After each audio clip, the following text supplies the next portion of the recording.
নমস্কার, নিউজ ভ্যানগার্ডের পর্দায় আপনাদের প্রত্যেককে স্বাগত। আপনাদের সঙ্গে এই মুহূর্তে আমি রয়েছি শতাব্দীর শুরুতেই গুরুত্বপূর্ণ খবরগুলোর দিকে নজর রাখবো এবং তারই মধ্যে চর্চায় হচ্ছে বাংলাদেশি অনুপ্রবেশকারী। এই মুহূর্তে যে খবর পাওয়া যাচ্ছে, 5 বাংলাদেশি অনুপ্রবেশকারীকে গ্রেপ্তার করা হয়েছে এবং সেই জায়গা থেকে যে খবর পাওয়া গেছে, বড় সড় সাফল্য এই মুহূর্তে রানাঘাট পুলিশের এবং সেই সঙ্গে 5 বাংলাদেশি গ্রেপ্তার করা হয়েছে। বিস্তারিত চলে যাবো, আমাদের সঙ্গে যুক্ত হয়ে গেছে বিশিষ্ট সাংবাদিক অঞ্জন শুকুর। অঞ্জন বাবু, কি জানতে পারছেন এবং আজকের এই বাংলাদেশিকে কোথা থেকে গ্রেপ্তার করা হয়েছে? রানাঘাট পুলিশ জেলার বড়সড় সাফল্য। এবার 5 বাংলাদেশি গ্রেপ্তার করেছে নদীয়া থানার পুলিশ। এই সূত্রে আমরা জানতে পেরেছি, ধৃত 5 বাংলাদেশি অবৈধভাবে ভারতে প্রবেশ করেছিল 6 মাস আগে। তারা আবার বাংলাদেশে অবৈধভাবে পালিয়ে যাওয়ার চেষ্টা করছিল। এরা সম্ভবত পুনেতে কাজে গিয়েছিল, পুনে নাকা চেকিং চলছে, সেই জন্য তারা ধরা পড়ার ভয়ে তারা কিন্তু আবার ফিরে এসেছিল নদীয়ার হাঁসখালি এবং সংলগ্ন এলাকায়। এবং এই পথ দিয়ে তাদের গতকাল রাত্রিবেলায় বাংলাদেশে চলে যাওয়ার কথা ছিল। আর পুলিশ গোপন সূত্রে খবর পেয়ে ধানতলা থানার পুলিশ অবৈধভাবে এই ভারতে প্রবেশ করার এই বাংলাদেশকে গ্রেপ্তার করেছে। বাংলাদেশকে আজ রানাঘাট আদালতে তোলা হয়েছে। আমরা যেটা জানতে পেরেছি, পুলিশ এদের 7 দিন রিমান্ডে নেবে, নিয়ে তাদের কাছে জানার চেষ্টা করবে তারা কি কিসের জন্য ভারতে এসেছিল, অন্য কিছু উদ্দেশ্য ছিল কিনা। আর আমরা এটাও জানি যে বাংলাদেশ থেকে বেশ কিছুদিন ধরে রোহিঙ্গা কিন্তু গ্রেপ্তার হচ্ছে। এরা আদতেও রোহিঙ্গা কিনা সেটাও কিন্তু দেখবে, না হলে একসাথে 5 জন বাংলাদেশের সংখ্যাগুরু সম্প্রদায় এখানে ধরা পড়লো এবং প্রত্যেকে কিন্তু যুবক। এটাও কিন্তু পুলিশকে ভাবাচ্ছে।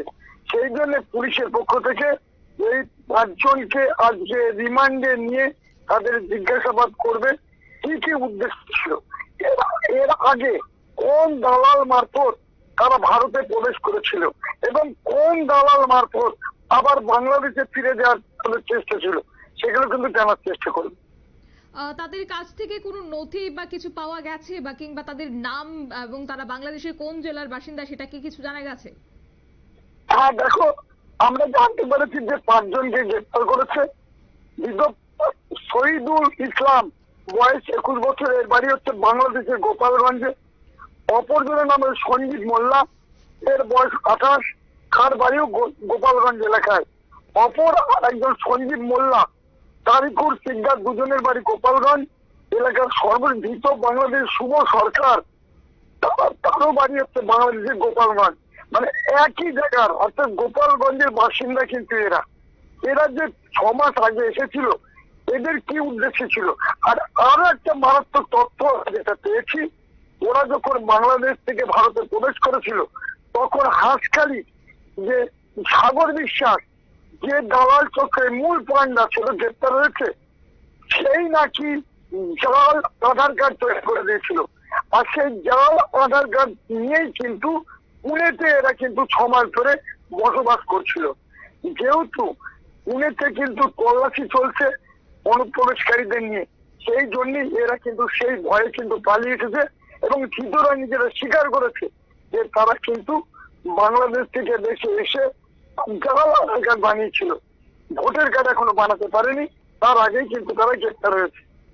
ধন্যবাদ অঞ্জন বাবু।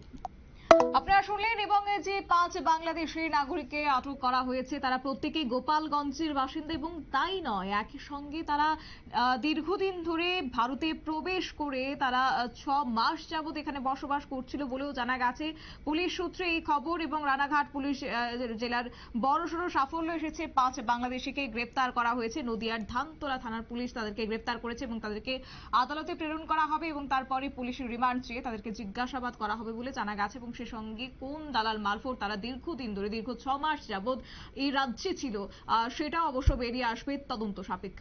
নিয়ে নিচ্ছে ছোট্ট একটি বিজ্ঞাপন বিরতি, সঙ্গে থাকুন।